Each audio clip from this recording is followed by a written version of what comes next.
merchandise management. What is the meaning of merchandise? Merchandise are basically products which are offered to sale and with properly product according to the color. ठीक है, मतलब एक colour वगैरह, एक price वगैरह, ये सारी चीजें जो हम एक प्रोडक्ट को देते हैं, ठीक है, एक ऑब्जेक्ट को देते हैं और उसको फिर ऑफर करते हैं बेसिकली सेल करने के लिए प्रॉफिट पर्पस से, तो that is merchandise. So when we are talking about merchandising management, it means merchandise management का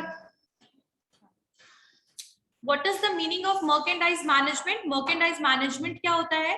Basically right product को, कोई भी प्रोडक्ट अगर हम ऑफर करेंगे सेल करने के लिए, तो in that situation it might be possible, अगर उसका डिमांड नहीं है तो उसका सेल नहीं होगा. तो राइट प्रोडक्ट का होना, राइट टाइम पे अवेलेबल होना, राइट प्लेस पे अवेलेबल होना, राइट प्राइस के साथ अवेलेबल होना, so all these things comes under the basically merchandise management. ठीक है, so before selling the product we have to manage the merchandise, that how we are going to sell the product to the final customers. आप लोगों को मैं कुछ points बताती हूँ, इसको इसमें ध्यान से सुनिएगा कि एक रिसर्च हुआ था, ठीक है, और उस रिसर्च में क्या फाइंड आउट हुआ, मतलब एक रिसेंट स्टडी में फाइंड आउट हुआ कि कई बार कस्टमर शॉप में एंटर करते हैं और वो प्रोडक्ट को नहीं खरीदते हैं. पता है क्यों? व्हाई? बिकॉज उनको जो चाहिए, whatever their need is, वो प्रोडक्ट उनको वहां पर अवेलेबल नहीं मिलता है. और कई बार वो अवेलेबल होता है तो इस तरीके से अरेंज ही नहीं होता है कि कंज्यूमर उसको इजीली फाइंड आउट कर पाए. आई बात समझ में? तो सम टाइम यही चीज बोला जा रहा है कि बेसिकली प्रोडक्ट तो सबको पता है, प्रोडक्ट कोई क्यों खरीदता है? Because for the need for utilisation. ठीक है, प्रोडक्ट एक यूटिलिटी है, बंडल ऑफ सेटिस्फैक्शन है, इकोनॉमी में भी पढ़ा होगा आपने, इकोनॉमिक्स में. तो प्रोडक्ट का लेने का रीजन तो वही है. अब प्रोडक्ट जो है वो दोनों तरीके का हो सकता है. प्रोडक्ट में तो आपके सर्विसेज भी इंक्लूड हो जाते हैं और आपके फिजिकल प्रोडक्ट भी आते हैं. ठीक है, जैसे लॉन्ड्री करवाना, ये सब सर्विस का पार्ट हुआ. और गुड्स जैसे कि आपका laptop, mobile, pencil, all these are physical goods. ठीक है, तो कई बार ये चीज देखा जाता है कि बिना कुछ खरीदे कई बार कस्टमर जो है वो उस शॉप से बाहर निकल जाते हैं. ठीक है, ये क्यों होता है? क्योंकि कई बार तो उनको जो प्रोडक्ट चाहिए वो अवेलेबल नहीं होता है, और कई बार वो डिफरेंशिएट नहीं कर पाते हैं कि बाकी जो शॉप बेच रहा है, प्रोडक्ट सेल कर रहा है, वो उनके प्रोडक्ट और आपके प्रोडक्ट में क्या डिफरेंस है. समझ में आई बात? यानी inability to find out the difference between the product whatever you are selling and whatever other retailers are selling, this is hard to find for them. And sometimes they are not able to find that what product they need, मतलब need के हिसाब से what product they have to basically purchase, they cannot able to determine. और कई बार तो unavailable होता है प्रोडक्ट. तो इस वजह से आपका जो कंज्यूमर का अराइवल रेट तो बहुत हाई है. अराइवल रेट मतलब मार्केट में, मतलब आपकी शॉप में विजिट करना, वो तो बहुत हाई है, लेकिन उस हिसाब से परचेजिंग जो रेट है, ठीक है, परचेज करने का रेट या फिर बोल सकते हैं सेल जो हो रहा है प्रोडक्ट, उसका रेट काफी लो है because of lack of proper merchandising system. आई बात समझ में? मैंने आप लोगों को एग्जांपल दिया था कि अब क्या आने वाला है, विंटर. विंटर के टाइम पर अगर मान लीजिए कि अगर कोई गारमेंट्स, जो रेडीमेड गारमेंट्स वाले स्टोर हैं, वो कॉटन के कपड़े सेल कर रहे हो या नॉर्मल कपड़े सेल कर रहे हो, ठीक है, वो भी सेल होगा, लेकिन अल्टीमेटली विंटर के टाइम पे डिमांड वुलन क्लोथ्स का ज्यादा हाई होता है. और अगर वो अनअवेलेबल होगा तो वो जो 3 मंथ का ड्यूरेशन है विंटर का, हो सकता है उनका सेल एज सच ना हो. तो राइट प्रोडक्ट को राइट टाइम पे अवेलेबल करवाना, that is very much required in basically retail. आ गई बात समझ में सबको? Online class and offline class clear हो गया सबको पॉइंट? और ऑनलाइन क्लास समझ में आया? चलिए, अब जो आपका बेसिकली इन्वेंट्री मैनेजमेंट है, इन्वेंट्री मैनेजमेंट का मतलब होता है स्टॉक को हम कैसे रखें. ठीक है, और इन्वेंट्री मैनेजमेंट में हम बेसिकली एनालाइज करते हैं कि कितना मेरा प्रोडक्ट सेल होगा, ठीक है, कहीं स्टॉक कम तो नहीं हो रहा. तो all these things comes under the inventory management and that is also a part of merchandise management. ठीक है, so in short and we have to very much think about that जो प्रोडक्ट हम provide कर रहे हैं उसका size, colour, price, मतलब हर एक प्राइस रेंज का प्रोडक्ट हो। ऐसा ना हो कि वुलन क्लॉथ्स अगर सेल कर रहे हैं तो सिर्फ हाई रेट के ही क्लोथ्स हैं, ऐसा भी नहीं होना चाहिए। इकोनॉमिकल प्राइस रेंज अवेलेबल होना चाहिए, कलर्स अवेलेबल होना चाहिए, ऑप्शंस अवेलेबल होना चाहिए, ठीक है। और उसके अलावा ये सारी चीजें समझ में आ गई, ये टोटल क्लियर हो गया। So what is the meaning of merchandise, what is merchandise management, I guess clear हो गया होगा। अच्छा, इंपॉर्टेंस क्या है मर्केंडाइज मैनेजमेंट का, what are the various importance of merchandise management. तो सबसे पहला इंपॉर्टेंस तो होगा कि it increase the sales, definitely it increase the sales, because आप जो कस्टमर किस चीज के लिए रिटेल में आते हैं, किसी स्टोर में क्यों विजिट करते हैं, बिकॉज फॉर द परचेज, है ना, और सम टाइम फॉर एक्सप्लोर, ये भी कह सकते हैं, लेकिन मेन पर्पस क्या होता है, प्रोडक्ट को खरीदना, सही बात है। तो आपका जब मर्केंडाइज मैनेजमेंट प्रॉपर होगा तो वो सेल्स को इंक्रीज करेगा, कस्टमर को हाईली सेटिस्फाई करेगा, और जब कस्टमर हाईली सेटिस्फाई आपके स्टोर से हो जाएंगे तो ऐसे सिचुएशन में they want to retain with your store, यानी they will start becoming loyal, ठीक है। एंड थर्ड चीज, it increase the brand equity of your store, definitely the value of brand will be increase, बढ़ेगा value, ठीक है। तो ultimately it is giving lot of profit, बहुत ज्यादा profit देगा। उसके अलावा एक और चीज कि सारे प्रोडक्ट्स जो हैं that is properly visible to consumer as well, ठीक है। आप लोगों ने देखा होगा कि कई बार हम पैंटालून्स या कहीं जाते हैं तो उनके पास बहुत सारे क्लोथ्स के ऑप्शन होते हैं, लेकिन ऐसा तो नहीं कि हमें सब कुछ दिख नहीं पाता। क्यों दिख पाता? Because that is properly arranged, है ना, that is properly assorted. So in short, these are the importance of basically merchandising management. Importance of merchandising management. What are the importance of merchandising management? What is merchandise management? Clear हो गया? What is the meaning of merchandise management? Clear है? What is merchandise? That is also clear. That product which is offered to sale to the customers with proper price, colors, options. That is merchandise. ठीक है? And the second one is merchandise management is clear. Now importance of merchandising management. Importance क्या है? पहला लिखिए, it increase the impulse sales. It increase the impulse sales. IMPULSE, impulse sales. यानी जिनको नहीं भी खरीदना होगा, because you arrange the product in that way, you maintain the product in that way, that's why that can increase the impulse sales, ठीक है। मतलब जो बोल सकते हैं ना कि आपके inactive consumers को active बनाने में भी ये help करेगा, ठीक है। सेकंड है, सेकंड लिखिए, it increase the customer awareness of product line. It increase the customer awareness of product line. It increase the customer awareness of product line. यानी कि एक प्रोडक्ट लाइन में आपके पास कितने प्रोडक्ट्स के ऑप्शन हैं, इसके बारे में जानकारी भी आपको कौन देगा? थ्रू मर्केंडाइज मैनेजमेंट, ठीक है। It will increase the knowledge of the consumers about the product, so it increase, बोल सकते हैं, the customers awareness for product line, ठीक है। Next one is increase the customer loyalty. Increase the customer loyalty. Increase the customer loyalty. Next लिखिए, help to maintain या help in inventory management. Next point, help in inventory management. Help in inventory management. So these are the importance of merchandise management. ठीक है, तो यहां तक तो चीजें समझ आ गई मर्केंडाइज मैनेजमेंट की इंपॉर्टेंस तक।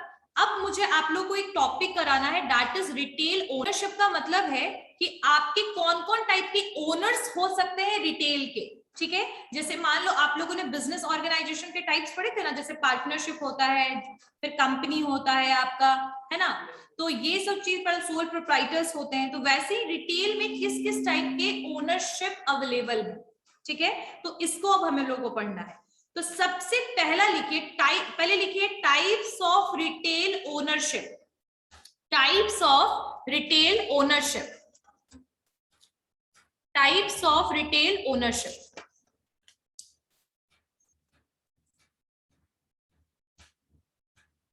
लिख लिया सबने? Types of retail ownership. Online class, offline class, सबको क्लियर है जितना भी बताया अभी तक? Yes ma'am. इंडिपेंडेंट रिटेलर कौन होता है? सबसे first point types of retail ownership में सबसे पहला point independent retailers. Independent retailers. अच्छा, इंडिपेंडेंट रिटेलर्स कौन होते हैं? नाम से क्या पता लग रहा है? इंडिपेंडेंट, जो स्वतंत्र है, ठीक है। तो जो इंडिपेंडेंट रिटेलर्स वो होते हैं जो अपने बेसिस पे अपना बिजनेस स्टार्ट करते हैं। जैसे मान लो कि एक जनरल स्टोर किसी ने स्टार्ट किया, तो वो पर्सन जिसने अपने से अपना बिजनेस को खड़ा किया, स्टार्ट किया, that is either a small business, small retail store, या स्मॉल हो या बिग रिटेल स्टोर हो, लेकिन उसका बेसिस उसको खुद से उन्होंने स्टार्ट किया हो, तो उनको हम कहते हैं इंडिपेंडेंट रिटेलर। बिजनेस प्लानिंग से लेकर ओपनिंग तक का जितना इन्वेस्टमेंट कॉस्ट जो भी होगा, वो पर्सन अकेला खुद उसको बेयर करेगा। अब यहां पर पॉइंट आता है कि इंडिपेंडेंट रिटेलर जो है, क्या वो एक इंडिविजुअली हो सकता है? No, that can be by group, ठीक है। 2-3 लोग मिलकर के भी कोई स्टोर को ओपन कर सकते हैं। आई बात समझ में? अब यहां पर वो क्या करेंगे? अगर वो बेसिकली अपना स्टार्ट करते हैं छोटा मोटा कोई भी retail store, so what they can do, if the store is very small, बहुत ज्यादा स्मॉल होगा, तो वो एज अ सोल प्रोप्राइटर उसको खुद से मैनेज करेंगे, ठीक है। खुद से बेसिकली प्रोडक्ट को डिलीवर करेंगे, प्रोवाइड करेंगे बेसिकली कंज्यूमर को, और साथ साथ वो उसको प्रॉपर्ली मैनेज भी खुद करेंगे। बट अगर उन्होंने कोई बड़ा रिटेल या डिपार्टमेंटल कोई भी स्टोर ओपन किया, तो ऐसे सिचुएशन में वो अपने स्टाफ्स को, कंसल्टेंट को भी हायर कर सकते हैं। बट उनका जितना भी ये पूरा का पूरा जो उनका बिजनेस होगा, जो पूरा उनका रिटेल स्टोर होगा, वो खुद ही वो मैनेज करेंगे। आई बात समझ में? और ये भी हो सकता है कि वो अपने ब्रांचेस को भी ओपन करें, लेकिन जो इनके ब्रांचेस होंगे that is not more than 10, ठीक है। कितने होंगे इनके ब्रांचेस? ठीक है, यानी कि ये इनका जो बेसिकली हो सकता है कि अपने मर्जी से आगे उसको बेसिकली क्या करें, एक्सपैंड भी करें। आगे बात समझ में? तो ये स्टोर जो होंगे, इनका स्टोर 10 से ज्यादा नहीं होगा, यानी जो इंडिपेंडेंट रिटेलर होंगे वो एक स्मॉल स्केल रिटेल को संभालेंगे, ऑर्गेनाइज करेंगे, मैनेज करेंगे एक प्राइवेट इंडिविजुअल की तरह। साथ साथ में बिजनेस प्लानिंग से लेकर उसको सेटअप तक का सारा कॉस्ट वो खुद बियर करेंगे, आगे प्रॉफिट भी वो खुद लेंगे। और हो सकता है जब उनका एक स्टोर बहुत सक्सेसफुली रन कर रहा हो, तो वो उसके ब्रांचेस भी ओपन कर सकते हैं, लेकिन उनके ब्रांचेस 10 से ज्यादा नहीं होंगे। जैसे एग्जांपल के लिए 56 भोग, तुम लोगों ने सुना है 56 भोग? That is a basically food retail store, ठीक है।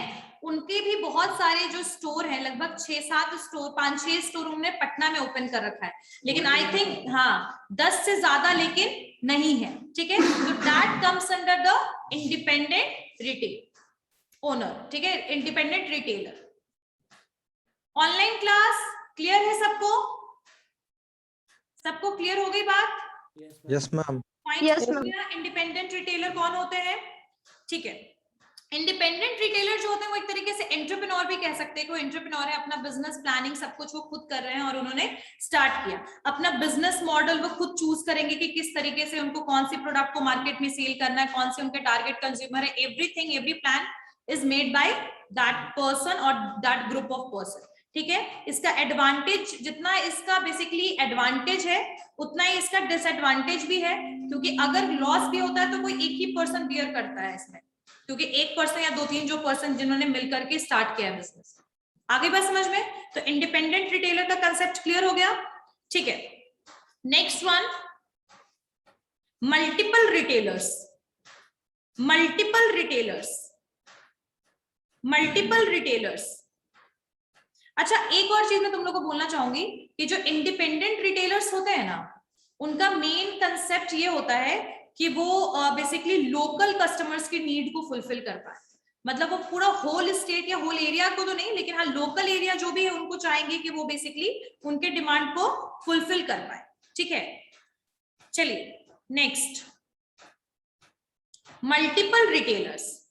मल्टीपल रिटेलर्स, अच्छा मल्टीपल रिटेलर्स का क्या सीन है सुनिए। जैसे इंडिपेंडेंट रिटेलर्स होते हैं ना, जिसमें हो सकता है कि एक सेंट्रलाइज पॉइंट ऑफ व्यू से उसको मैनेज किया जा रहा हो, कि एक पर्सन का 10 ब्रांच है लेकिन मैनेज खुद वो कर रहा है अकेले, वैसे ही आपका मल्टीपल रिटेलर्स का कंसेप्ट भी वही है कि जो इंडिपेंडेंट रिटेलर्स की तरह उसके ब्रांचेस लेकिन यहाँ 10 से 50 के बीच में होंगे। यहाँ पर कितना होगा इनका नंबर 10 to 50। जैसे मॉन्गिनीज जो आपका है पटना में ही है वो मेजोरिटी ऑफ बहुत सारे एरियाज में, लेकिन अगर वो 10 to 50 है मतलब 10 से ज्यादा है तब वो मल्टीपल रिटेलर्स में आ जाएगा। 10 से कम है तो वो इंडिपेंडेंट रिटेलर्स में आ जाएगा। आई बात समझ में? लेकिन यहाँ ओनर्स दोनों तरीके के हो सकते हैं, एक भी हो सकता है, एक इंडिविजुअल पर्सन भी हो सकता है, ग्रुप ऑफ पर्सन भी हो सकता है। ठीक है, इसमें जो मल्टीपल रिटेलर्स होगा इसमें यहाँ पर सेंट्रल ऑपरेशनल हेडक्वार्टर होगा। सेंट्रल ऑपरेशनल हेडक्वार्टर का मतलब है कि सेंट्रली उसको मैनेज किया जा रहा होगा। आ गई बात समझ में? तो इसको हम कहेंगे मल्टीपल रिटेलर्स। इसमें ब्रांच स्टोर्स तो बहुत सारे होंगे लेकिन जो ओनरशिप होगा वो कॉमन ओनरशिप होगा, यानी एक ही पर्सन उसको क्या कर रहा होगा, कंट्रोल कर रहा होगा।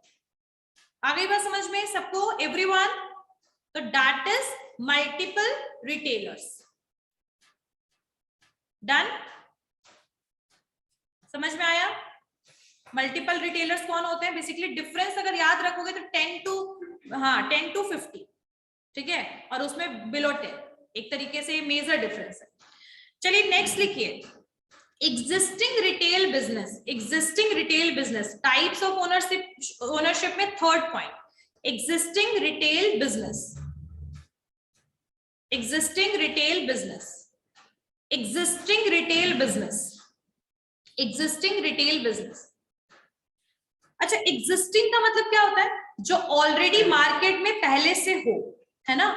तो एग्जिस्टिंग रिटेल बिजनेस का कॉन्सेप्ट ये है कि यहां पर ऐसा कोई, मतलब मान लो कि फॉर एग्जांपल मैं हूं और मुझे कोई रिटेल स्टोर ओपन करना, एग्जांपल के लिए, तो either I can start my own store, I can open my own store, either one possibility is there, ये पॉसिबिलिटी एक है ये। दूसरा पॉसिबिलिटी क्या है कि मार्केट में ऑलरेडी अगर कोई स्टोर है तो मैं उसको परचेज कर लूं। क्या कर लूं? परचेज कर लूं। यहाँ फ्रेंचाइजी की बात नहीं हो रही, franchisee something legal agreement related with, उस पे भी आएंगे, वो भी पढ़ना है। ठीक है, यहाँ बात हो रहा है कि एक प्रॉपर स्टोर की। मान लो कि मेरे घर के पास एक किराना स्टोर है, it's not working properly, so in that situation क्या किया जाए कि कोई दूसरे पर्सन ने उसको परचेज कर लिया हो। तो कोई एग्जिस्टिंग बिजनेस को या फिर एग्जिस्टिंग जो रिटेल स्टोर है अगर उसको कोई परचेज कर लेता है तो उसका जो ओनरशिप हुआ उसको कहेंगे एग्जिस्टिंग रिटेल बिजनेस ओनरशिप। ठीक है, अब यहां पर समवन हु इनहेरिट और buy an existing business by taking the ownership and responsibility for someone's hard work, तो that is basically known as existing retail business। यानी उसको स्टार्ट किसी और ने किया हो, उसका मॉडल किसी और का हो, है ना, लेकिन उसको बाद में अगर वो लॉस हुए किसी भी रीजन से उसको सेल कर दिया जाए और परचेज कर ले कोई पर्सन, तो वो क्या होगा? Existing retail business owner. आई बात समझ में? इंडिपेंडेंट में क्या था? बिजनेस का फाउंडेशन से लेके हर चीज किसी बेसिकली वही पर्सन कर रहा है जो बिजनेस नया शुरू कर रहा है। यहां पर सब कुछ रेडी है, बस आपको ओनरशिप ट्रांसफर कर दिया जा रहा है एग्जिस्टिंग बिजनेस का।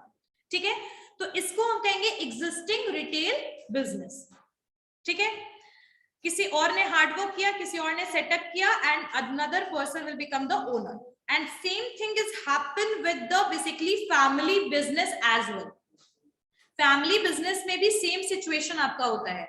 फादर बिजनेस उन्होंने स्टार्ट किया, फादर उसको रन कर रहे हैं, बिजनेस को, रिटेल स्टोर्स हैं उसको रन कर रहे हैं, एंड आफ्टर सम टाइम या after death of that person वो जो सेम बिजनेस है वो किसको चला जाता है? नेक्स्ट जनरेशन को, यानी उसके सन या डॉटर। आ गई बात समझ में? So that is known as existing retail business ownership. ठीक है, कई बार फादर होते हैं क्या, रिटायर हो जाते हैं बिजनेस से, यानी कि they don't want to take the responsibility, तो they are basically transferring the assets and ownership. कई बार तो ओनरशिप में ट्रांसफर होता है, कई बार सिर्फ बिजनेस कुछ टाइम पीरियड के लिए ट्रांसफर होता है। ठीक है, so this is basically existing retail business. समझ में आया? यहां तक सबको समझ में आ गया? नेक्स्ट आते हैं, नेक्स्ट लिखिए retail conglomerate. Retail conglomerate, retail conglomerate, retail conglomerate. अच्छा, रिटेल कॉन्ग्लोमरेट कौन होता है, क्या होता है, ये क्या सिचुएशन होता है? जब एक रिटेल स्टोर दूसरे रिटेल स्टोर को के साथ मर्ज हो जाए, जैसे भारतीय और वॉलमार्ट, याद है मर्ज होकर के एंट्री हुई थी उसकी कंट्री में, वॉलमार्ट की। तो बेसिकली रिटेल कॉन्ग्लोमरेट एक तरीके से कॉर्पोरेशन को पावरफुल बनाने का तरीका है। कैसा? यहाँ पर जो फाइनेंशियल ऑर्गेनाइजेशन, मतलब जो आपके ऑर्गेनाइजेशन है, वो मर्जर, टेक ओवर करना, ज्वाइंट वेंचर में काम करना, इसमें बिलीफ रखती है। ठीक है, तो इसको हम कहते हैं रिटेल कॉन्ग्लोमरेट। और सिर्फ रिटेल सेक्टर की बात हो रही है, कंपनी की बात नहीं हो रही, रिटेल सेक्टर की। रिटेल में आपका बिग बाजार है, अब ये किसके साथ चल रहा है? अमेजोन के साथ। तो यहाँ क्या हो गया? कॉन्ग्लोमरेट हो गया कि अमेजोन ने टेक ओवर कर लिया किसको? बिग बाजार। आई बात समझ में? क्लियर हो गया? जैसे आपका जो वॉलमार्ट था, एएसडीए के साथ किसने स्टार्ट किया? 1999 में एक्वायर कर लिया यूके के वॉलमार्ट ने एएसडीए को। ठीक है, सो जब एक रिटेल की कंपनी और एक रिटेल स्टोर जो है, वो जब दूसरे रिटेल स्टोर को के साथ मर्ज हो जाए, या तो टेक ओवर कर ले, या तो ज्वाइंट वेंचर के साथ काम करे, तो उसको कहते हैं रिटेल कॉन्ग्लोमरेट। आई बात समझ में? क्लियर हुआ? तो ये एक अलग टाइप का यहाँ पर ओनरशिप है, जहां पर we are basically taking the another retail और टेक ओवर करें, मर्ज करें अपने रिटेल के साथ दूसरे रिटेल को। तो इसको कहते हैं रिटेल कॉन्ग्लोमरेट, मतलब मिलाना, रिटेल को मिला लेना। ठीक है, आगे बात समझ में? ऑनलाइन क्लास क्लियर हो रहा है सबको? मैम रिपीट कर दीजिए। रिटेल कॉन्ग्लोमरेट का मतलब ये होता है बेटा कि मान लो कि एक रिटेल स्टोर है, ठीक है, अब उसने दूसरे रिटेल स्टोर को परचेज कर लिया, एक्वायर कर लिया, मर्ज कर लिया अपने रिटेल स्टोर के साथ, तो उसको कहते हैं रिटेल कॉन्ग्लोमरेट। रिटेल कॉन्ग्लोमरेट यानी कि एक से ज्यादा रिटेल जो है वो एक साथ बेसिकली अब काम करना शुरू करेंगे। कई बार रिटेल की कंपनीज भी होती हैं जो एक साथ मर्ज हो जाती हैं। ठीक है, तो यहां पर बेसिकली उसी को हम कहेंगे रिटेल कॉन्ग्लोमरेट। जब रिटेल जो है वो मिल जाते हैं, एक से ज्यादा रिटेल, जैसे वॉलमार्ट के साथ भारती, वो तो खैर साइड हो गया, बिग बाजार के साथ अमेजोन, उसके बाद नेक्स्ट आपका हो जाएगा वॉलमार्ट के साथ एएसडीए, तो ये इसको कहेंगे रिटेल कॉन्ग्लोमरेट। क्लियर हुआ Balram? Yes ma'am, thank you. हाँ, नेक्स्ट इज फ्रेंचाइजी। फ्रेंचाइजी, अब रिटेल फ्रेंचाइजी क्या होता है? What is the meaning of franchisee? तो फ्रेंचाइजी का मतलब होता है कि जब कोई एग्जिस्टिंग कंपनी या ब्रांड अपना जो basically same idea of business है वो दूसरे को यूज करने का अलाउ करे। ठीक है, जैसे आपका मैकडोनल्ड है, डोमिनोज है, ये जितने भी फूड चेन है, they are working in basically क्या चीज पे काम करें? फ्रेंचाइजी पे। ठीक है, जब कोई स्टैब्लिश ब्रांड या कंपनी, जैसे मैकडी इंडिया की कंपनी नहीं है, वो कहाँ की कंपनी है? यूएसए की। तो यूएसए की वो कंपनी है, लेकिन वो इंडिया में एक्सपेंशन करना चाहती है। क्या करना चाहती है? एक्सपैंड होना चाहती है। ठीक है, तो इसके लिए वो हर जगह अपना आउटलेट ओपन ना करते हुए उसने क्या स्टार्ट कर दिया देना? फ्रेंचाइजी। फ्रेंचाइजी में क्या होता है कि कोई इंडिविजुअल पर्सन, याद रखेगा, इंडिविजुअल पर्सन या group of person particular company का क्या ले लेगा? फ्रेंचाइजी ले लेगा। लेकिन फ्रेंचाइजी जो है वो एक एग्रीमेंट के थ्रू ट्रांसफर होता है। किसके थ्रू ट्रांसफर होता है? लीगल एग्रीमेंट के थ्रू। यानी कि जब आपने फ्रेंचाइजी लेना है तो आपको policies and rule and regulation franchisor का मानना होगा। ठीक है, जैसे कि मैकडी में क्या है कि आप आज भी जाओगे तो आप देखोगे कि उनका जो फूड आइटम्स है दैट इज सिमिलर, जो हर जगह पे मेजॉरिटी ऑफ एरियाज में आपको मिल जाएगा। इंडिया के किसी भी मैकडी में जाओगे you will get the same menu.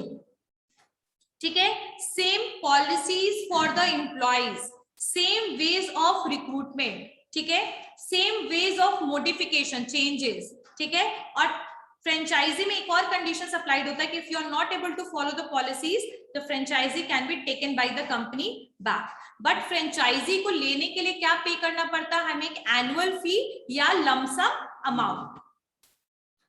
आई बात समझ में? लेकिन यहाँ ओनरशिप जब भी कभी भी याद रखेगा कि फ्रेंचाइजी में जो ओनरशिप होता है वो इंडिविजुअल भी हो सकता है, ग्रुप ऑफ पीपल का भी हो सकता है, लेकिन जो कंट्रोल होगा that can be controlled by the head company. यानी कंट्रोल कौन करेगा उसको? कंपनी करेगा, लेकिन आप उसके ओनर होगे, यानी प्रॉफिट जो भी आप अर्न करोगे वो आप अपने पास रखोगे, और एनुअल जो भी फीस है, मान लो कि 10 लाख रुपए एनुअल फी है, तो 10 लाख रुपए आप कंपनी को पे करोगे, क्योंकि आप उनके बिजनेस मॉडल को, उनके कंपनी के प्रोडक्ट को, उनके कंपनी के जैसे कंपनी के आइटम्स को यूज कर रहे हो। आई बात समझ में? क्लियर हो गया? So what is the meaning of franchisee, समझ में आ गया सबको? फ्रेंचाइजी क्या है? क्लियर हो गया बेटा एवरीवन? Yes ma'am. फ्रेंचाइजी समझ में आ गया? बेसिकली एक एग्रीमेंट होता है, ये किसके किसके बीच में? टू सेपरेट बिजनेस ऑर्गेनाइजेशन, या तो एक फ्रेंचाइजर हो, एक इंडिविजुअल हो, एक कंपनी हो और एक इंडिविजुअल पर्सन हो, और उसके बाद वो उसको बेसिकली रन करता है बाय गिविंग, मतलब आउटलेट्स को रन करने का तरीका है फ्रेंचाइजी। ठीक है?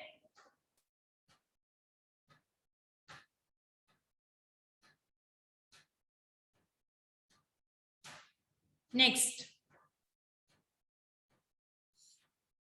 What is the basically a franchisee? I think सबको क्लियर हो गया।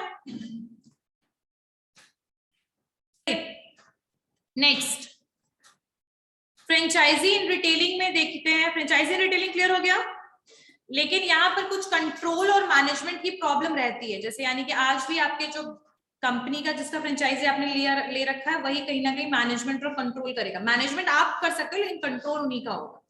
ठीक है? आप अपनी मर्जी से कोई मेन्यू ऐड नहीं कर सकते खाने पीने का, आपको कंपनी की पॉलिसीज को फॉलो करना पड़ेगा। ठीक है? जैसे पिज्जा हट, मैकडी, आपका cafe coffee day, Haldiram, all these are the part of franchise. Clear? Next one is cooperative retailers. Next one is cooperative retailers. Next one is, चलिए, cooperative retailers. क्या है? cooperative retailers. अच्छा, cooperative societies कब आया था? cooperative society act 1907, 1909 या 1907 था, एक बार देख लेना उसको। तो कोऑपरेटिव जो आपका रिटेलर्स है वो बेसिकली अभी का पॉइंट नहीं है, ये अभी का ये बेसिकली कंसेप्ट नहीं है, ये 1844 में यूके में फाइंड आउट हुआ था। ठीक है? इसका ट्रेस मतलब 1844 में मिला था, कितना पुराना कॉन्सेप्ट है। और ये पहले बेसिकली ये कुछ ग्रुप ऑफ पीपल के द्वारा आया था। ठीक है? When a group of men known as Rochdale pioneers, pioneers कौन होते हैं? Basically leaders. ठीक है?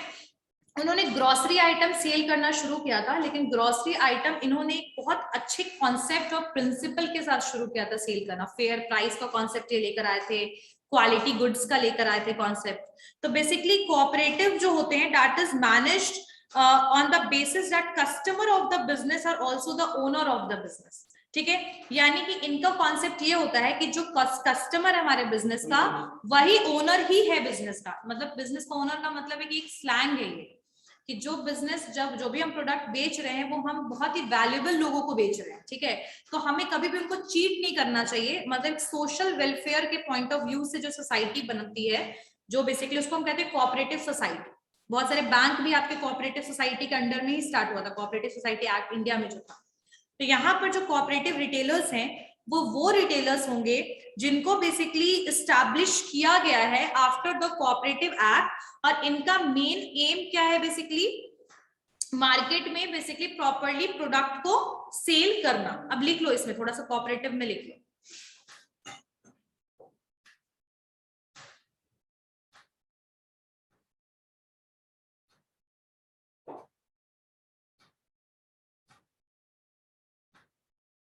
लिखो, retail cooperative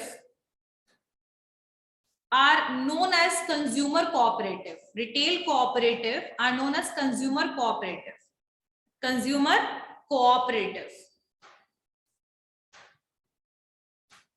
Retail cooperative are known as consumer cooperative, which help to create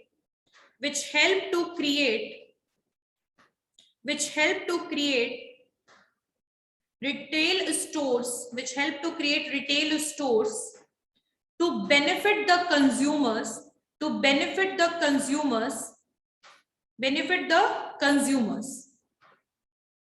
and making the retail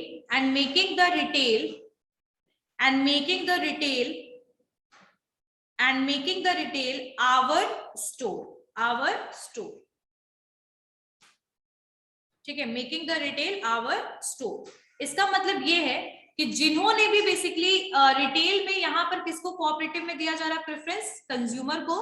consumer के पास प्रॉपर राइट हो कि वो बार्गेन कर सके, प्रॉपर प्रोडक्ट को खरीद सके, जितने क्वांटिटी में वो प्रोडक्ट खरीदना चाहते हैं उतने क्वांटिटी में प्रोडक्ट को खरीद पाए, ठीक है, क्वालिटेटिव प्रोडक्ट ले पाए, ठीक है। तो एक तरीके से सोशल वेलफेयर वाला जो रिटेल स्टोर है, जो कंज्यूमर के बेनिफिट के लिए जिसको स्टार्ट किया जाए, उसको हम कहते हैं कोऑपरेटिव रिटेल। और बहुत सारे कोऑपरेटिव रिटेल ऐसे हैं जिसको बेसिकली गवर्नमेंट रन करती है आज भी इंडिया में, जैसे पीडीएस, पब्लिक डिस्ट्रीब्यूशन सिस्टम के अंडर में बहुत सारे आपको पता होगा रिटेल स्टोर्स होते हैं जिसमें राशन के सामान वगैरह मिलते हैं, ठीक है। कुछ गवर्नमेंट स्टोर्स भी होते हैं जहां पर ग्रोसरी आइटम्स मिलता है, तो that comes under the retail cooperative. आई बात समझ में? अच्छा, एग्रीकल्चर से रिलेटेड आपने स्टोर देखा होगा, बहुत सारे एग्रीकल्चरल से रिलेटेड स्टोर होते हैं जिसमें लो कॉस्ट में एग्रीकल्चरल प्रोडक्ट मिलता है, देखा है आप लोगों ने? घर के आसपास भी कई बार ऐसे स्टोर्स अवेलेबल होते हैं, तो इसको हम कहते हैं रिटेल कोऑपरेटिव, ठीक है। रिटेल कोऑपरेटिव में आपके बहुत सारे हो जाएंगे, जैसे कि आपका एग्रीकल्चरल कोऑपरेटिव हो गया, इलेक्ट्रिकल कोऑपरेटिव हो गया, फिर उसके बाद फिर आपका क्रेडिट यूनियन, क्रेडिट से रिलेटेड, मतलब सर्विस एंड आपके उस सेक्टर, सर्विस एंड गुड्स दोनों सेक्टर में आपको मिल जाएंगे, तो इसको हम कहेंगे रिटेल कोऑपरेटिव। बेसिकली एक तरीके से नॉन प्रॉफिट होते हैं, कई बार नॉन प्रॉफिट भी होते हैं, और कई बार ये बेसिकली नॉन प्रॉफिट ही होते हैं ज्यादातर, नॉन प्रॉफिट और गवर्नमेंट वाले जो कुछ स्टोर्स और आपके रिटेल चलते हैं, तो दैट इज रिटेल कोऑपरेटिव। आगे बात समझ में क्लियर हो गया? रिटेल कोऑपरेटिव कौन होंगे? तो टाइप्स ऑफ आपके रिटेल क्लियर हो गया। रिटेल ओनरशिप, कितने टाइप के रिटेल ओनरशिप होते हैं, क्लियर हो गया? चलिए नेक्स्ट टॉपिक, नेशनल चीजें बता दूं कि रिटेल आउटलेट जो है उसको हम प्लेजरेबल कैसे बना सकते हैं। प्लेजरेबल मतलब कि how we are basically make the retail that people are willing to come to that store, है ना, मतलब उनको ये जिम्मेदारी और रिस्पॉन्सिबिलिटी कम लगे और उनको बेसिकली अच्छा लगे वहां पर विजिट करना, है ना। तो आपको पता होगा कि अगर आज भी किसी को, बच्चे को बोला जाए कि बेटा किराना स्टोर से जाके एक पैकेट नमक ले आओ, उसके लिए वो एक तरीके से क्या होगा, रिस्पॉन्सिबिलिटी, कि कोई नीड बेस्ड प्रोडक्ट को खरीदना है। बट अगर वही कुछ बच्चे जो है वो कहते हैं चलो पीएनएम मॉल चलते हैं, तो वो क्या हो जाएगा, जस्ट ऑपोजिट। एक्चुअल में प्रोडक्ट्स वहां भी अवेलेबल है, प्रोडक्ट सेल भी हो रहे हैं, स्टिल द वैरी करता है दोनों जगह का एटमोस्फेयर, ठीक है। तो यहाँ पर वही कॉन्सेप्ट है कि हम कैसे प्लीजेरेबल मतलब कि अच्छा बना सकते हैं रिटेल एटमोस्फेयर को। तो हमेशा याद रखिएगा कि अच्छे बोल सकते हैं नॉलेजेबल कस्टमर्स को हायर कीजिए, नॉलेजेबल एम्प्लॉइज को हायर कीजिए, ठीक है। नॉलेजेबल और इंट्रैक्ट जो कर पाए किसके साथ, कस्टमर के साथ। ऐसा ना हो कि कस्टमर जब विजिट कर रहा है, ऐसा नहीं होना है। आपको अच्छे कस्टमर मतलब अच्छा कस्टमर सर्विस प्रोवाइड करना है, स्टाफ और कस्टमर का एक प्रॉपर इंट्रैक्शन एनवायरनमेंट बनाना है, साथ साथ में जो आपके एम्प्लॉइज हो वो एक स्माइलिंग फेस के साथ इंटरेक्ट करे कस्टमर के साथ, और वो पर्सन नॉलेजेबल भी हो, और जो प्रोडक्ट वो सेल कर रहा है उसका भी उसको नॉलेज हो, यानी एक्सपर्टीज को बेसिकली आप हायर कीजिए, जो सेल्स एक्सपर्टीज भी हो और प्रोडक्ट एक्सपर्टीज भी हो, ठीक है। सेकेंड है कि आप अपने रिटेल स्टोर में कुछ ईटिंग प्लेसेस को भी इंक्लूड कर सकते हो, यानी खाने पीने का कुछ ऑप्शंस प्रोवाइड कर दो, ठीक है। जैसे कई बार आप लोगों ने नोटिस किया होगा कि बहुत, ये ज्यादातर बड़े रिटेल स्टोर के पास ऑप्शन है, छोटे रिटेल स्टोर के पास तो इतना स्पेस ही नहीं है कि वो इतना ज्यादा एक्सपैंड कर सकते हैं, लेकिन जो बड़े रिटेल स्टोर है they can make the pleasurable environment, ठीक है। तो यहाँ पर आप क्या कर सकते हो, इंक्लूड कर सकते हो कुछ फूड कोर्ट वगैरह या फूड आइटम्स वगैरह को इंक्लूड कर लो अपने, मतलब एक कैफे जैसा बना लो, छोटा सा रेस्टोरेंट ओपन कर लो, ठीक है, ताकि कस्टमर वहां शॉपिंग करने के बाद रिलैक्स कर पाए, है ना। कई बार हो जाता है कि हम बहुत ज्यादा टायर्ड हो जाते हैं because of shopping and because of walking a lot, बहुत ज्यादा चलना पड़ता है प्रोडक्ट को खरीदने के लिए, एंड आफ्टर सम टाइम जब हम बिल्कुल लिथार्जिक सिचुएशन में होते हैं, बिल्कुल नहीं लगता, टायर्ड है, तो हमें क्या चाहिए होता है, एक रिलैक्स करने का प्लेस। तो food court is the best option, जहां पर वो खाएंगे भी और रिलैक्स भी कर सकते हैं। तो you can provide the eating places with your retail, ठीक है, store. Entertain the customers, entertain the customer का मतलब ये है कि आपने देखा होगा कि म्यूजिक वगैरह बजता है, कई रेस्टोरेंट में आज आपको टेलीविजन भी दिखेगा, इवन मैकडी वगैरह में जाएंगे तो वहां टेलीविजन लगा होता है, हाँ, कैंटीन में जिस तरह के, हाँ बिल्कुल, तो वहां पर आप और आप कर सकते हैं जैसे कि मतलब छोटा मोटा वहां गेम वगैरह बच्चों के लिए, ठीक है। तो इस तरीके की चीजें आप एंटरटेनमेंट के लिए भी दे सकते हैं। उसके अलावा आप बेसिकली म्यूजिक वगैरह, लाइट और एटमॉस्फेयर बेटर बनाने की कोशिश कीजिए, और हाइजीन। तो एक तरीके से रिटेल एटमॉस्फेयर का ही कॉन्सेप्ट है, फिर भी एक बार रिपीट कर दिया मैंने। उसके अलावा एक और चीज है, आजकल जो लोग हैं, मतलब जो पीपल है, they want to purchase the product from the organize sector, because उनको प्राइस में ज्यादा डिफरेंस मिलता है ऑर्गेनाइज सेक्टर में। अगर कोई घर के पास में प्रोडक्ट खरीदते हैं तो उससे ज्यादा लो कॉस्ट में जब हम ऑर्गेनाइज सेक्टर से खरीदते हैं तो वो पड़ता है, और खासकर तो ऑनलाइन से। लेकिन स्टिल अगर हम फिजिकल प्लेस की बात करें तो आज हमें किस तरीके से बेसिकली हम किस तरीके से कस्टमर एक आउटलेट को चूज करते हैं, जब वो देखते हैं वहां पर लेजर एक्टिविटीज के लिए भी ऑप्शन है। जैसे कोई पीएनएम मॉल जाएगा तो जरूरी नहीं है कि सिर्फ और सिर्फ वो प्रोडक्ट या सामान खरीदने जाएगा, मे बी उसका सिनेमा हॉल जाए, है ना। तो इस तरीके से आप टूरिस्ट को या फिर अपने कस्टमर्स को अट्रैक्ट कर सकते हो, जब आप रिटेल आउटलेट के साथ लेजर डेस्टिनेशन भी कंबाइन कर दोगे, जैसे कि सिनेमा की facility, sports facilities, cafes, bars, ठीक है, टूरिस्ट अट्रैक्शन वाला जगह अगर आप बनाते हो तो ये सारी चीजें आप इंक्लूड कर सकते हो। ये इनकरेज करेगा कस्टमर्स को उस वहां पर पूरे दिन को इन्वेस्ट करने में। यानी अगर हम आज एक शॉपिंग करने जाते हैं और अगर आप 5 घंटा भी शॉपिंग करते हो तो लगता है पूरा दिन वेस्ट हो गया, लेकिन वही 5 घंटे अगर आप एंजॉय करके शॉपिंग करते हो तो वो चीज आपको वेस्ट नहीं लगेगा। तो इन शॉर्ट, इन्वेस्टमेंट का जो सीन है, मेरा टाइम इन्वेस्टमेंट का जो सीन है, दैट द मेंटालिटी और perception of customer will be change according to that if they will find the outlet interesting. आई बात समझ में? तो these are basically comes under the shopping behaviour. I think यहां तक समझ में आ गया। अब पहुंचते हैं मर्केंडाइज मैनेजमेंट में, असॉर्टमेंट प्लानिंग में। चलो, stages of merchandise management process, ठीक है, stages of merchandise management process, ठीक है। अच्छा, मैनेजमेंट, मर्केंडाइज मैनेजमेंट की शुरुआत, उसके क्या क्या स्टेप्स हैं उसकी बात हम करेंगे, ठीक है। मर्केंडाइज क्या होता है लिखा है बेटा? मर्केंडाइज क्या होता है सबने लिख लिया है? Online class, online class, yes ma'am. क्या है ना, ठीक है। मर्केंडाइजिंग क्या होता है? तो मर्केंडाइजिंग एक एक्टिविटी है to promote the goods and services. Merchandise are goods, products which is offered to sell, and merchandising is the process of promoting the goods and services, that is merchandising, ठीक है। and what is basically merchandise management, वो तो clear हो गया होगा। अब merchant कौन होता है? मर्चेंट कौन होता है? खरीदता है।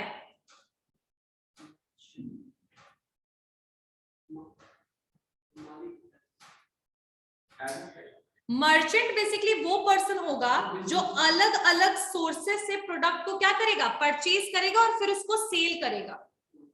आई बात समझ में? सो मर्चेंट कौन होगा? या तो वो होलसेलर हो सकता है। होलसेलर क्यों होगा? क्योंकि वो मैन्युफैक्चरर से खरीदता है। रिटेलर क्यों होगा? क्योंकि वो होलसेलर या मैन्युफैक्चरर से खरीदता है। सो अ होलसेलर और retailer who buy goods from various sources to relate, मतलब बोल सकते हैं टू रीसेल इट, मतलब wholesaler or retailer who buy goods from various sources to resell that goods, मतलब दोबारा से उसको सेल करने के लिए, अपने कंजप्शन के लिए नहीं, अपने कंजप्शन के लिए तो वो कंज्यूमर हो जाएगा। जब वो दोबारा उसको रीसेल करने के पर्पस से खरीदेगा तो they are known as merchant. आगे बात समझ में? ठीक है, चलिए नेक्स्ट, मर्केंडाइजिंग मैनेजमेंट क्लियर है। मर्केंडाइजिंग मैनेजमेंट का आप देखते हैं, लिखिए इसका प्रोसेस। प्रोसेस में इसका 5 स्टेज है। पहला है एनालिसिस, प्लानिंग,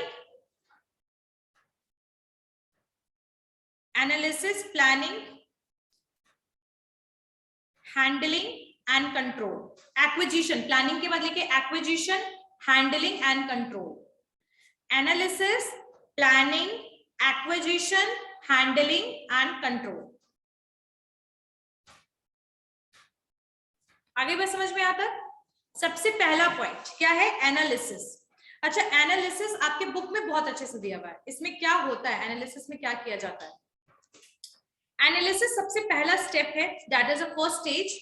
अब यहाँ पर रिटेल जो है वो बेसिकली क्या करेगा, एनालाइज करेगा। रिटेलर को सबसे पहले तो ये एनालाइज करना है कि उसको प्रोडक्ट सेल किसको करना है, कौन उसके कौन होंगे टारगेट कस्टमर्स। और एक बार जब टारगेट कस्टमर्स हमने एनालाइज कर लिया, then we have to go toward the need, मतलब उनको क्या प्रोडक्ट की रिक्वायरमेंट है, कैसे प्रोडक्ट की रिक्वायरमेंट है, क्या परसेप्शन है प्रोडक्ट को लेकर के, ठीक है, क्या अफोर्डेबिलिटी रेट है उनका, है ना।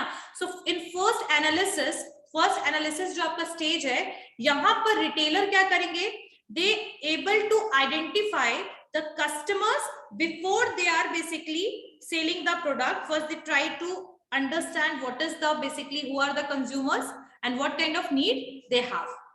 So that is analysis. लिखिए एनालिसिस में, लिखिए एनालिसिस में, लिखिए पहला point,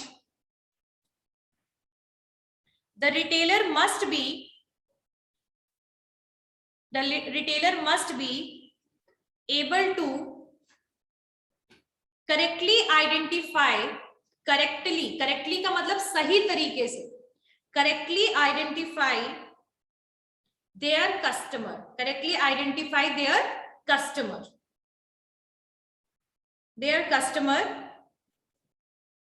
before they ascertain consumer desires and requirement. Desires and requirement. Desire for making a buying decision, या good buying decision, for making a good buying decision. अब इसका मतलब क्या हुआ, बेसिकली इसका मतलब ये हुआ वही सेम चीज कि यहाँ पर मर्केंडाइज मैनेजमेंट को में हमेशा स्टार्ट कहाँ से होता है कि हम आइडेंटिफाई करें कि बेसिकली हमारे टारगेट कस्टमर कौन है और उनके नीड एंड वांट क्या है, टारगेट मार्केट का या टारगेट कस्टमर्स का नीड और वांट क्या है, ठीक है। उसके बाद जो भी एक्टिविटीज इसके लिए रिक्वायर्ड है हम उसको बेसिकली फर्स्ट स्टेज में करेंगे, वो भी मर्केंडाइज मैनेजमेंट के, ठीक है। We have to treat the customer as the centre of all activities, यानी जो भी चीजें हम करेंगे किसको ध्यान में रखते हुए करेंगे, कस्टमर को ध्यान में रखते हुए मैनेजमेंट करेंगे, ठीक है। यहाँ पर हम बहुत सारी चीजों को देखेंगे, यहाँ पर हम फैक्टर्स को देखेंगे जो कंज्यूमर बिहेवियर को इफेक्ट करता है, जैसे कि डेमोग्राफिक फैक्टर, एज फैक्टर, जैसे डेमोग्राफिक में क्या आएगा, age, occupation, literacy rate, gender, ये सारे आपके डेमोग्राफिक में आएंगे, वो सारे फैक्टर्स को हम देखेंगे, एनालाइज करेंगे। उसके अलावा सोशियो कल्चरल, यानी कि आपके कल्चरल फैक्टर्स, आपके बिलीफ, आपका रिलीजन, ये सारा चीज आएगा इसमें। इकोनॉमिक कैरेक्टरिस्टिक, मतलब आपका इनकम लेवल क्या है, स्पेंड आप क्या करते हैं, इन्वेस्टमेंट कैसे करते हैं, ठीक है। ये सारी के सारी चीजों को हम कंज्यूमर को ध्यान में रखते हुए एनालाइज करेंगे और समझेंगे कि बेसिकली हमारा टारगेट मार्केट क्या है और उनके नीड क्या है, ठीक है। उसके अलावा हम देखेंगे, और टारगेट मार्केट का मतलब ये नहीं है कि सिर्फ टारगेट मार्केट चूज कर लेना है, जो टारगेट मार्केट होगा हमारा, ध्यान रखना है कि वो प्रॉपरली एक्सेसिबल भी हो, यानी उन तक हम गुड्स प्रॉपरली पहुंचा भी पाए। सेकंड, हम बेसिकली प्रॉफिट भी अर्न कर पाए, ठीक है। ऐसा ना हो कि हमने एक टारगेट कस्टमर को प्रोडक्ट तो पहुंचा दिया लेकिन हमें प्रॉफिट प्रॉपरली नहीं हो रहा, तो प्रॉफिट भी ध्यान में रखना है, एक्सेसिबिलिटी भी ध्यान में रखना है, ठीक है, और साथ साथ में उनके नीड्स एंड वांट्स का भी ध्यान रखना है, ठीक है। तो और इन दिस सिचुएशन, इन सब चीजों को एनालाइज करने के बाद हम क्या करेंगे, मर्केंडाइज मैनेजमेंट करेंगे, स्टोर एनवायरनमेंट को डेवलप करेंगे, मर्केंडाइज सिलेक्शन करेंगे, यानी कौन सा गुड्स बेचे इनको मर्केंडाइज सिलेक्शन करेंगे, ठीक है। So these things comes under the first point, that is analysis. किसी को कोई डाउट है यहाँ फर्स्ट पॉइंट एनालिसिस में, मर्केंडाइज मैनेजमेंट प्रोसेस के स्टेज में किसी को भी कोई डाउट है? Online class and offline class सबको क्लियर है बेटा, एवरीवन? यस मैम, क्लियर है। ठीक है, चलिए next class, next point, next one is planning, next one is merchandise planning या प्लानिंग। अच्छा, बिकॉज वी ऑल नो कि मर्केंडाइज जो है that should be sold in future, मतलब आगे चल के हमको उसे बाद में बेचना है, ठीक है। अब इसके लिए हमें इन्वॉल्व करना पड़ेगा कि हम कब प्रोडक्ट को अवेलेबल करवाएं, यानी कौन से टाइम पे प्रोडक्ट को अवेलेबल करवाएं। यानी here we are going to do the planning activity. Retailing is not a very simple concept but it is a complex one. ध्यान रखना है कि कस्टमर्स जो है वो बहुत सारे हैं, 1 2 या 5 कस्टमर्स नहीं है, अनलिमिटेड बहुत सारे कस्टमर्स हैं हमारे पास, ठीक है। और ये कंज्यूमर्स जो होंगे या कस्टमर्स जो होंगे, इनकी नीड क्या होगी, वैरी करेगी, यानी एक दूसरे के साथ मैच नहीं करेगी। अभी आज भी एग्जाम्पल में अगर मैं तुम्हें 1000 दूं और उसे 1000 दूं, तो तुम दोनों परचेज करोगे जो भी प्रोडक्ट वो अलग अलग होगा, है ना, क्योंकि प्रायोरिटी अलग है, नीड अलग है, मतलब आपका कॉन्सेप्ट अपना अपना है खर्च करने का। तो ये चीज तो होता ही है कस्टमर के साथ। तो यहाँ पर हमें ध्यान रखना है कि डिमांड को फुलफिल करना, मतलब कस्टमर्स के डिमांड को फुलफिल करना राइट टाइम पे राइट प्राइस प्लानिंग में। तो यहाँ पर ध्यान रखना है कि प्रोडक्ट तो हमें फ्यूचर में सेल करना है, लेकिन ऐसा ना हो कि आउट ऑफ स्टॉक, मतलब आप स्टॉक को लेकर ना आए हो, मतलब मार्केट से उठाया ना हो आपने स्टॉक को। नीड वगैरह तो एनालाइज कर लिया, लेकिन वो स्टॉक अवेलेबल भी तो करवाना है ना। तो स्टॉक अवेलेबल करवाना राइट टाइम पे और राइट प्लेस पे जरूरी है। तो for that we have to plan. यानी एग्जाम्पल के लिए एनालाइज कर लिया कि भाई हमें जीन्स सेल करना है अपने रिटेल स्टोर में, ठीक है, लेकिन वो सेल करना है वो तो हमने पेपर में समझ लिया और उसको कंसेप्चुअली समझ लिया, लेकिन उसको अवेलेबल करवाएंगे तभी तो सेल होगा ना। अब मान लो कि जो टाइम, एक सेल का जो टाइम था, उसके बाद हम स्टॉक को लेकर आ रहे हैं, या बहुत सारे कस्टमर वापस जा चुके हैं क्योंकि आपका स्टॉक नहीं, तो इसीलिए इम्प्लीमेंटेशन का भी काम हमें प्लानिंग के साथ साथ करना जरूरी है। तो in planning we will start to take action. आई बात समझ में? यहां तक क्लियर हो गया कि यहां पर बेसिकली हमें ध्यान रखना है कि बेसिकली स्टॉक जो है वो आउट ऑफ स्टॉक ना हो। क्लियर हो गई बात? चलिए तो लिखिए प्लानिंग में लिखिए, it is more important because merchandise to be sold in future, because merchandise to be sold in future must be bought now, यानी उसको जल्दी से जल्दी खरीद भी लीजिए, उसको अपने स्टोर पे अवेलेबल भी करवा दीजिए, ठीक है, बाउट नाउ। आगे लिखिए, it involves marketing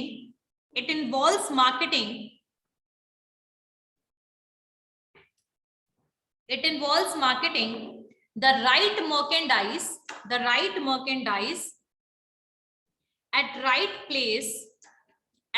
place at right price। वही वाला सेम है, right place, right price, right quantities, right time, तो वही सेम कॉन्सेप्ट आया। बस यहां ये समझिए कि यहां पर आपको जो आपकी प्राइम रिस्पॉन्सिबिलिटी है रिटेलर की, कि जल्दी से जल्दी कंज्यूमर के डिमांड को फुलफिल करना, राइट टाइम पे राइट प्राइस पे अवेलेबल करवाइए, इंश्योर कीजिए कि वहां पर नो स्टॉक आउट हो, यानी कि कोई भी स्टॉक खत्म ना हो जाए, ये आपको इंश्योर करना है, ठीक है। इसीलिए प्लानिंग बहुत जरूरी है। और प्लानिंग में आप क्या क्या चीजों का ध्यान रखिएगा, प्लानिंग में आप देखिएगा आप अपना फाइनेंशियल ऑब्जेक्टिव, यानी आपको कितना प्रॉफिट हो रहा है। दूसरा देखिएगा कि आपका मर्केंडाइज का बजट कितना है, यानी आप कितने लाख रुपए का प्रोडक्ट जो है वो खरीद सकते हैं, कितने पैसे लगा सकते हैं मर्केंडाइज में। और साथ साथ में बाइंग एक्टिविटीज पर ध्यान दीजिएगा कि कहां से बेसिकली प्रोडक्ट को खरीदना है। आई बात समझ में? साथ साथ में आपको ये भी चीज ध्यान रखना है कि आप अपना ऑब्जेक्टिव सेट कीजिए, इन्वेंट्री को मेंटेन कीजिए, ठीक है, और ऐसा ना हो कि फाइनेंशियली आपको लॉस हो रहा हो, ये सब चीज का ध्यान रखिए। जितना आपके पास, जितना अफोर्डेबल रेट है, जितना आप अफोर्ड कर सकते हैं, जितना आप स्टॉक मेंटेन कर सकते हैं, उतना आप कीजिए। तो यहाँ 3 चीज किस किस चीज पे फोकस है। पहले में क्या था, आपका टारगेट कस्टमर को एनालाइज करना, टारगेट मार्केट एनालाइज करना और उनके नीड को एनालाइज करना, पहला पॉइंट था। प्लानिंग में क्या क्या चीज करेंगे हम, यहाँ पर फाइनेंशियल ऑब्जेक्टिव को ध्यान में रखेंगे, ठीक है, फाइनेंशियल ऑब्जेक्टिव को देखेंगे। सेकंड किस चीज को देखेंगे हम, प्रोडक्ट अवेलेबल कराना, इन्वेंट्री मैनेजमेंट को देखेंगे। नेक्स्ट हम क्या चीज को देखेंगे, आपका मर्केंडाइज बजट, कितने रुपए बजट क्या है, कितना सामान आप ला सकते हो, कितने लाख और कितने करोड़ का आप सामान परचेज कर सकते हो वो देखोगे। और बाइंग एक्टिविटीज, यानी आप कैसे कैसे करके प्रोडक्ट को खरीदोगे, कहां कहां से खरीदोगे, किस मोड से उनको मंगवाओगे। So everything comes under the basically planning. आगे बात समझ में। और सबसे ज्यादा मेजर चीज कि डिमांड फुलफिल करना कंज्यूमर का बहुत जरूरी है, वो भी टाइमली। तो प्रोडक्ट को भी अवेलेबल रखना है स्टोर में, आउट ऑफ स्टॉक नहीं होना चाहिए। क्लियर हो गया? फर्स्ट एंड सेकंड पॉइंट सबको क्लियर है everyone? Online class and offline class, online class and offline class सबको क्लियर है? ठीक है, चलिए next point. Next one is आपका थर्ड पॉइंट क्या लिखा है मैंने? एक्विजिशन। ठीक है, तो basically acquisition is related with, basically ये टर्म को आपके बुक में नहीं लिखा गया है लेकिन आप फिर भी सुन लीजिए एक्विजिशन क्या है। सो एक्विजिशन का मतलब होता है जब हम डिस्ट्रीब्यूटर और मैन्युफैक्चरर से प्रोडक्ट को खरीद लेते हैं, एक्वायर कर लेते हैं। ठीक है, तो यहाँ एक्विजिशन का मतलब यही है। If you want to write आप लोग लिख सकते हो कि एक्विजिशन क्या लिखे। एक्विजिशन का मतलब होता है it is because the merchandise needs to procured from others either distributor or manufacturers, यानी कि हमें किसी से प्रोडक्ट तो खरीदना ही होता है ना, रिटेलर को एक्वायर करना होता है। तो एक्वायर से है एक्विजिशन है। Once you are done with the analysis and planning, now you are going to acquire the basically merchandise। और आपके बुक के टर्म के हिसाब से देखा जाए तो here you are going to basically do the selection strategy। क्या कीजिएगा? सिलेक्शन कीजिएगा कि प्रोडक्ट को कहां से खरीदना है और कौन कौन से प्रोडक्ट को खरीदना है। आई बात समझ में? आपके बुक के हिसाब से मैंने इसलिए बोला कि यहाँ पर मर्केंडाइज सिलेक्शन स्ट्रैटेजी का मतलब यही है कि जहां पर अब आप प्रोडक्ट को क्या कीजिएगा? एक्वायर कीजिएगा, सेलेक्ट कीजिएगा कि कौन कौन से मेरे डिस्ट्रीब्यूटर होंगे और मतलब कौन कौन मुझे कौन कौन डिस्ट्रीब्यूटर या एजेंट या फिर होलसेलर से प्रोडक्ट खरीदना है वो भी सिलेक्ट करेंगे, और कौन कौन से प्रोडक्ट खरीदना है दोनों सिलेक्ट करेंगे। ठीक है, तो यहाँ पर हम देखेंगे कि हम कौन सा प्रोडक्ट लाइन को कैरी कर रहे हैं। जैसे मान लीजिए कि वुलन क्लॉथ के प्रोडक्ट लाइन में भी तो मल्टीपल ऑप्शंस है, स्वेटर्स है, जैकेट्स हैं, है ना, तो मल्टीपल ऑप्शंस वो हम देखेंगे प्रोडक्ट लाइन कौन कौन सा कैरी करना है, कौन सा मॉडल होना चाहिए, क्या साइज के ऑप्शंस होने चाहिए, स्टाइल कैसा होना चाहिए, कलर्स कैसा होना चाहिए, ये सारी चीजें हम सिलेक्ट करेंगे। जैसे आप लोगों को पता होगा कि जैकेट्स में बहुत ज्यादा तो मेजर और प्राइम कलर्स आते हैं, जैसे ब्लैक, ब्लू, ब्राउन, राइट। तो here we are going to select the colours as well. ठीक है, कौन कौन से प्रोडक्ट लाइन को मेंटेन करना है। जैसे मान लो कि वुलन क्लॉथ्स में सारे प्रोडक्ट लाइन कवर करेंगे, सॉक्स से लेकर के ग्लव्स तक सारे प्रोडक्ट लाइन है। अब उसमें कौन कौन से कलर होंगे, कौन कौन से साइज होंगे, उसको भी हम देखते चलेंगे। ठीक है, उसके अलावा कौन सा ब्रांड का प्रोडक्ट को बेचना है। ब्रांड में जैसे मान लो ओसवाल का बेचेंगे, ठीक है, यहाँ मोंटे कार्लो, कौन सा ब्रांड को हम बेसिकली लेकर चलेंगे कि लोकल प्रोडक्ट बेचेंगे, उसको भी हम क्या रखेंगे? ध्यान में रखेंगे। ठीक है, सिलेक्शन कर रहे हैं क्योंकि उसके बाद भी हम प्राइस कैसा रखेंगे, low cost to high cost रखेंगे या सिर्फ प्रीमियम कॉस्ट के प्रोडक्ट रखेंगे। लो कॉस्ट का मतलब क्या है कि जैसे आपने देखा होगा कि अगर कोई जैकेट भी है तो बहुत सारे ऑप्शंस होते हैं, 500 में मिल जाएगा, 5000 का मिल जाएगा, 50,000 का मिल जाता है ना। सो आप अपने स्टोर में कैसा प्राइस रेंज रखिएगा, क्या आप अपने लो रेंज भी रखिएगा या सिर्फ महंगे प्रोडक्ट्स रखिएगा, महंगे प्रोडक्ट को बेसिकली लेकर चलेंगे। तो इस सबका हम क्या करेंगे? बेसिकली सिलेक्शन में ये सारी स्ट्रैटेजीज को यूज करेंगे। तो आई गेस यहां तक सबको समझ में आ गया होगा, एक्विजिशन तक सबको क्लियर है। Online class everyone, online class, offline class सबको क्लियर है? यस मैम, क्लियर है। चलिए नेक्स्ट हैंडलिंग। अच्छा ठीक है, हैंडलिंग से हम लोग नेक्स्ट क्लास में स्टार्ट करेंगे। हैंडलिंग और जो कंट्रोल एक्टिविटीज है ना, उसमें हैंडलिंग और कंट्रोल दोनों उसी में इंक्लूड हो जाएगा। ठीक है, तो बुक के कॉन्सेप्ट को लेकर के मैंने बाहर से लिखवाया है, इसीलिए आप लोग कंफ्यूज मत होइएगा कि मैम बुक में अलग है और बाहर अलग है, ऐसा कुछ नहीं है। क्लास में ज्यादा सुनने पर ध्यान देने। One have any doubt in any of the point whatever we study today? Anyone have any doubt? Online class and offline class? Okay. So see you all in the next class.